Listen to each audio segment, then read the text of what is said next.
Welcome to the Learning Pines YouTube. We hope this video helps. You start by ensuring you have an administrator account and a recent system restore point, because rollback is faster than repair. Once done, open Control Panel and go to Programs and Features, or use Settings App's optional features for newer Windows. This lets you view installed NET runtimes. Make sure to close programs that may use NET, including IDEs and browsers. You do this now to prevent file locks and to make the uninstall process immediate and clean. You next identify all Microsoft NET framework entries and choose Uninstall.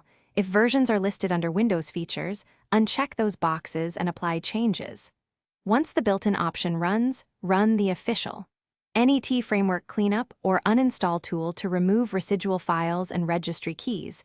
This handles partial installs that GUI misses. Make sure to follow prompts and let the tool finish fully.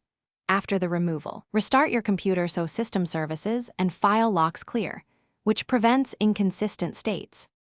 Finally, verify the framework is gone by checking Programs and Features and the Windows /Microsoft NET folders. Some shared folders may remain, which can be deleted if empty.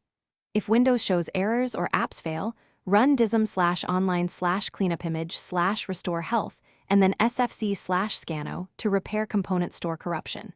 If an application requires a specific NET version afterward, reinstall only that version. If problems continue, use your restore point to revert and try the cleanup tool again.